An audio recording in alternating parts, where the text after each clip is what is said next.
Let me say the thing most people won't. Age gap relationships aren't automatically predatory or perfect. They're amplifiers. They turn up the volume on whatever is already true about power, timing, ego, fear, and need. And here's the part men were never meant to hear. Many women step into an age gap not because of your age, but because of the feeling your age gives. Safety, status, story. If you don't know which one she's chasing, you'll mistake chemistry for compatibility and wake up parenting a partner who secretly resents you for the very stability she picked you for. I'm not here to flatter you or shame her. I'm here to translate what actually happens in our nervous system when the years between us get wide, what we test, what we fear, what we won't say out loud.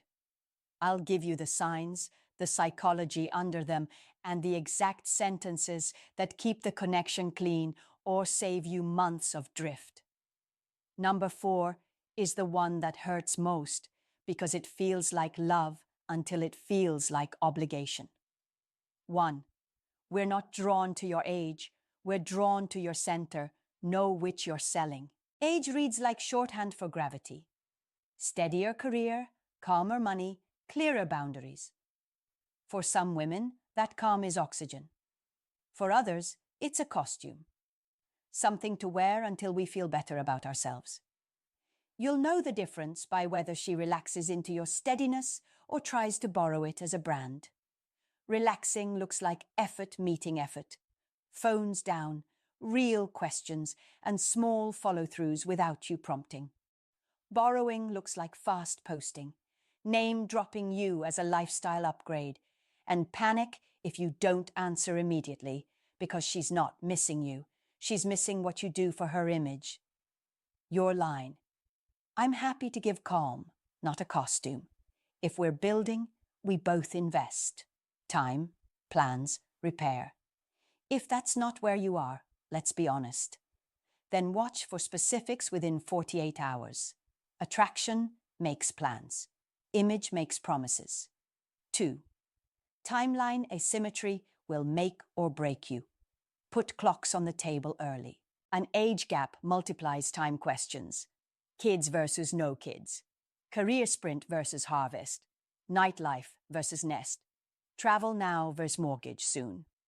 If you avoid the conversation to keep the vibe will die on its own. A woman who's 10 years younger may love your stability and still want to live in a way that makes you tired. A woman 10 years older may adore your drive and still be done with seasons you're just entering. Desire can bridge years for a while. Clocks bring the bill. Your line. Here's my next 3 to 5 years in 2 sentences. What are yours? Let's see if rhythm beats romance or if they can actually walk together. You're not negotiating biology or ambition. You're checking if the roads even meet. Mini scene. You want 1 unhurried trip per quarter. She wants 2 festivals a month. If she can shift 1 festival to a day hike and you can add 1 late night every other month, you have compatibility. If both needs are non-negotiable, you have a countdown. 3. Secrecy and social friction aren't just vibes, they're data. Read them without shame. Age gaps trigger other people. Friends, family, co-workers, exes, her group chat, your golf foursome. If she keeps you off her socials, dodges friend intros, or forgets to mention your age until late, that's not always manipulation. It's fear, but fear has a cost. Hidden relationships run on adrenaline for a month and exhaustion for a year. If she can't integrate you into her real world within a reasonable window, it's not romantic. It's an affair with her image. Your line. I don't need spotlights. I do need daylight. If we're real, let's meet 2 friends by the end of the month. If that's too much, let's pause. Notice whether she chooses discomfort now, integration, or a bigger heartbreak later, exposure and collapse. Mini scene. She invites you to a group brunch, introduces you as my friend, then squeezes your hand under the table. That's adrenaline, not integration. Integration is, this is who he is, not, Guess our secret. 4. The father figure trap. This is the one that hurts most. You start as sanctuary and end as a standard she can't bear. At first, our body drinks your steadiness. You plan, you pay sometimes, you drive, you decide the restaurant, you don't panic when the tire blows. We melt because safety is rare. But if we never develop our own spine next to yours, the relationship slowly turns into a classroom. You become teacher, therapist, treasurer, and judge. We say we want guidance, but what we really need is growth, and growth feels like friction. When you keep smoothing the road so we never feel it, we don't grow. We grow resentful. Then your kindness starts tasting like control, your standards like criticism, your "are you safe" texts like surveillance. It's a brutal flip. The very gravity that attracted us becomes the gravity we blame for feeling small. Your line: I like leading. I won't be your parent. If I'm choosing dinners, you're choosing weekends. If I spot patterns, you spot solutions. We build 2 centers, not 1. Then you enforce it quietly. You don't fund problems twice. You don't explain feelings in essays. You don't reward dependency with more dependence. Mini scene: she forgets rent again. The old you covers and lectures. The you who wants love, not obligation, says, I'll help once with a plan attached. Budget on Sunday, auto transfer on the 1st. After that, we live our numbers. She rises, or she leaves. Either way, you avoided becoming a wallet with feelings. 5, 6, and 7 are the ones that decide long-term peace. How money and power actually shift desire. How sex and energy mismatch can bond you or break you. And how to separate care from caretaking so you don't end up resenting each other for biology and birthdays. I'll give you the green flags, the red flags in disguise, and the scripts that keep both dignity and spark alive. 5. Money isn't neutral. Treat it like energy, not leverage. Age gaps turn money into a microphone. Your generosity can feel like shelter, or like surveillance. Our nervous system reads 3 things fast. Is your giving clean? Is there a quiet invoice attached? And can I contribute in ways that matter? When you spend to impress, you teach me to perform. When you spend to control, you teach me to hide. When you spend with clarity, you teach me to relax. What this looks like when it works. You choose the new place, I choose the next. You handle the Uber, I surprise you with concert tickets next month.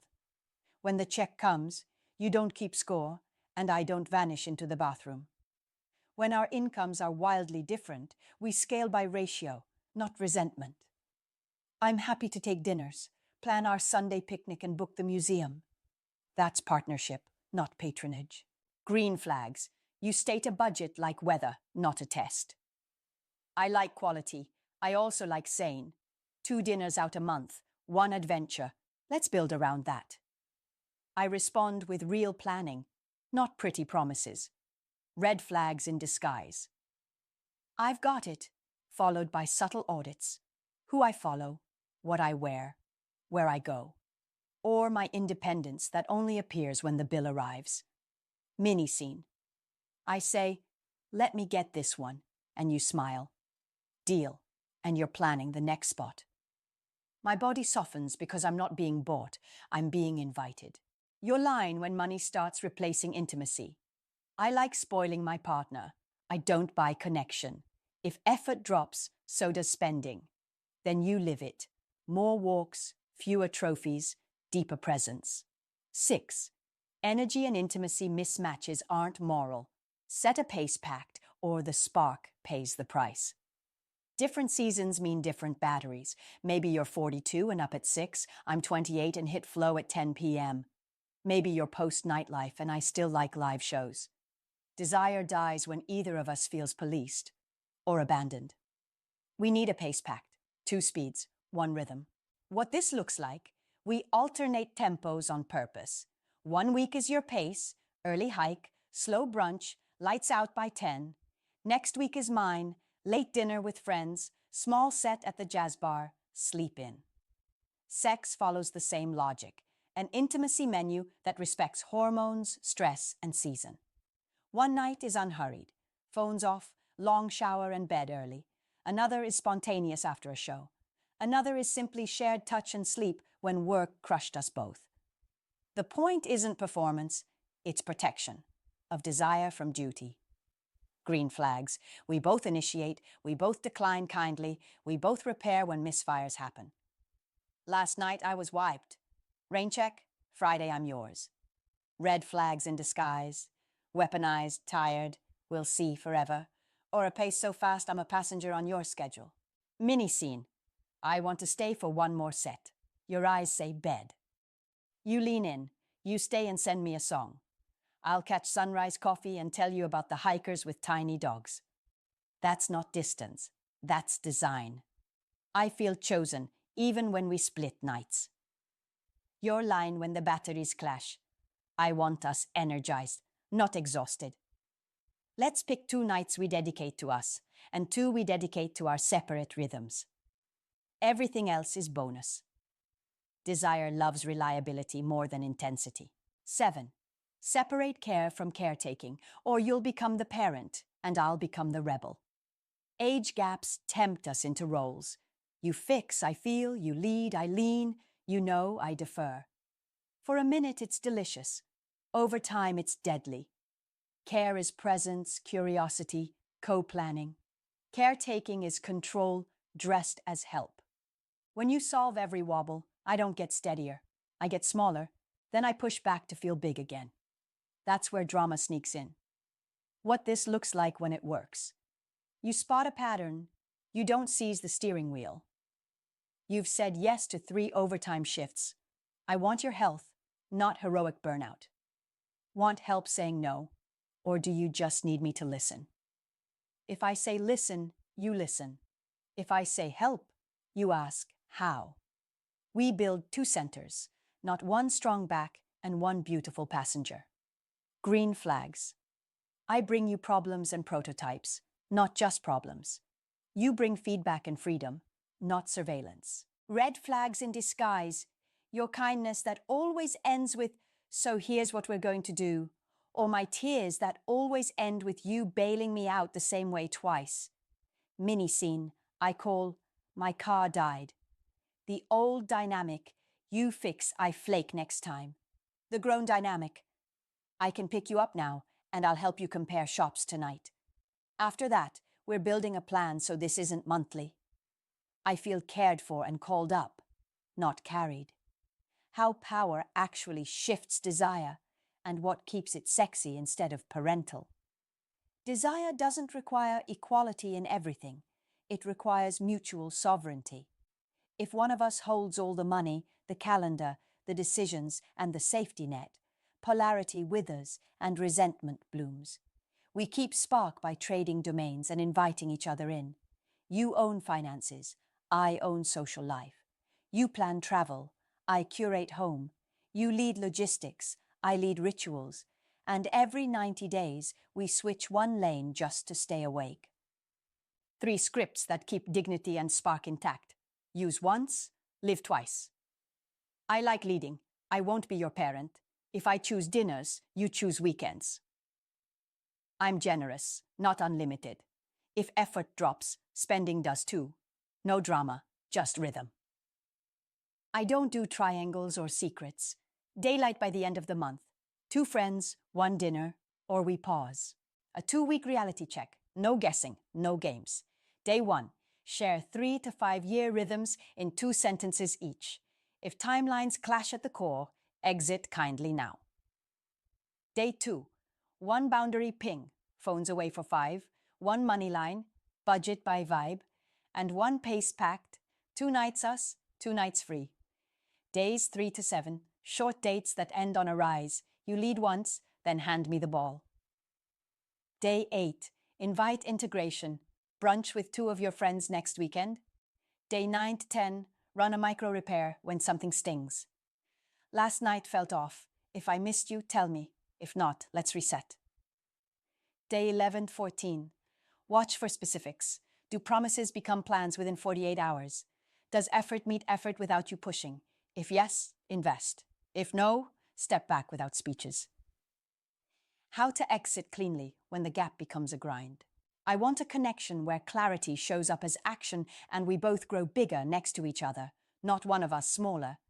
I'm not seeing that here, so I'm stepping away, wishing you well.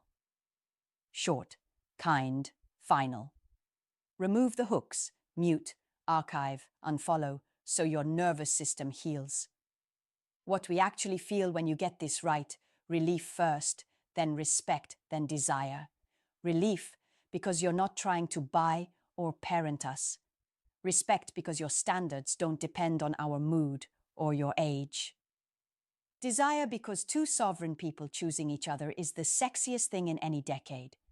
If we're with you, we'll meet you in daylight, with specifics, not slogans. If we're not, you won't spend another year mistaking obligation for love. If you've lived an age gap that worked, or one that taught you where your lines are, drop the one sentence that changed everything. Your line might be the flashlight another man needs before he confuses chemistry with compatibility.